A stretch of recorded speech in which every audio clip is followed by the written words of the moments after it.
One. Hey, Don McDowell here at ICAST. You've heard my buddy Captain Marko on the radio.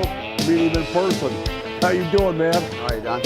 Good to see you again this year. You know, you've done an awesome job on the radio. Look, this guy's known for catching giant Goliath groupers, monster fish. What's your biggest? The one we just got the other day was 507. The record actually on our boat was close to 600. It was like 598. 400-pound mono, straight hooked the line. 400 pound. 400 Wow. pound mono, straight hooked the line. That's just crazy. Where do you do those? So the Goliath grouper, we're actually doing the research with Fish and Wildlife right now in the Sanibel area, all the way up to Boca For Grande, U.S. Fish and Wildlife or for Florida? For Florida. So, okay. We're the head of the Goliath grouper study right now. We're tagging them, we're tracking them, we're doing biopsies on them, doing all the measurements. Yeah, I mean, eventually this fish is going to open up to the general public. Yeah. We're just trying to get a general population guide of where and how. A lot of people don't realize, man, they think this huge grouper is going to harvest all this meat. No, you know, we went through the Black Sea bass over in the western side of the Pacific on the Baja side, and like you're saying, everybody thought it was, you know, lots of them. They're rare anymore, and they're like the Goliath. They take so long to get big. You know? 5 years just to sexually mature. 5 years just to finally produce. I went through that myself. I'm just saying. So when you go out on your research program, let's call it, are you able to take so I take customers with me. Okay. The coolest part is when my clients come with me to do the Goliath grouper research, they get to name the fish. They're hands-on with me doing the study. I'm just the captain. I need an extra pair of hands. That's where the client comes in. You know, I've been known to name my crankbaits, but never a fish. Never a fish, and we never name the same fish twice. You know, we actually know which fish we're catching if we caught it twice. If so, we do a whole different experiment on it. There's a lot going on with the research for that fish right now. Okay, now, if I remember correctly, you're catching these guys in pretty close shallow. 50 yards from the beach. Really? 50 yards from the beach. I don't ever go past 5 miles to fish for my Goliath, never. The deepest hole we generally fish is 40 feet for him. Wow. Yeah.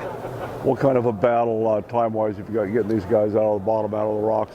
The only thing I can really compare it to is giving birth. I mean, it is the most intense 5 excuse me, minutes. now what do you know about giving birth? The fiance, man, she's always talking about, I mean, what does she know either? We're not having kids yet. Okay, let's not go down that road. Let's not go down that road. It's like, I made a spleen today, what did you do? The only reason, the only reason I gave that reference is because I had a couple women that have done it, and they've all said the same thing. It was like the most intense birthing process, because it's 5 minutes straight, adrenaline rush, clenched as you can be. And I'm going to tell you right now, if it's over 200 pounds, you're not going to get up by yourself. You're going to have another angler help you.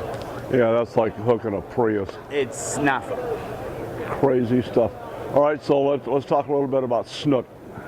My favorite fish. Yeah, buddy. My favorite fish. Good stuff. Right now we have the snook spawn going on our beaches. It's phenomenal. I mean, you're having schools up to 500 fish on a single pod. Ooh. Anything you're throwing in there, they're hitting. You can throw cheese and crackers up in the mix and you're going to get a fish. Yeah. It's awesome.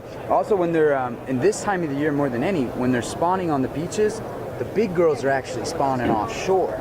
So if you run anywhere from 3 to 5 miles offshore, you're catching slot snook in 40 feet of water. That's crazy. It's very crazy because it's similar to the red snapper fishing. You're sitting there pumping. You're not fighting them like you do on the inshore where you're letting them get the nice long runs and just trying to keep them out of construct, you know, all that type of stuff. Offshore snook's fun. Yeah, that's good stuff. We do a lot of stuff for Daiichi hooks. What's your favorite snook hook out of the Daiichi line? Right now, I'm using the size 3 circle hook.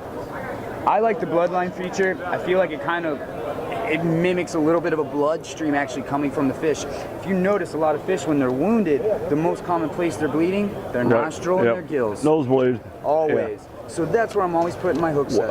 Captain, what size average on these snook? Ooh, our average? We had a real bad frost come through and knocked out the snook population. Right now we're averaging about 25 inches, but every day we're getting a slot snook, which is about equate 30. that to pounds for our guys. Ooh, 10 to 15. Okay. 10 to 15. That's an average of 20. Okay. It's an average of 20 fish a day. But right now, our season, you're getting slots every time. Good. 28, 30. Well, I appreciate what you do. Hey, look, we bring you the best of the best.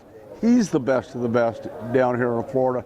Give your email address, phone number, anything you want to do. You can check out our website at goliathfishing.com. All our information's there. You can hear me on Don's great show. Yeah, man. He's the man. It's awesome. It's such a blessing to be in this area, around this industry, and meet guys like this that followed my whole life. It's good to see you again this year, man. Don, you're the man. Okay, guys, Giant Goliath right here. Captain Marko, check him out. Thank you. We'll be back with more.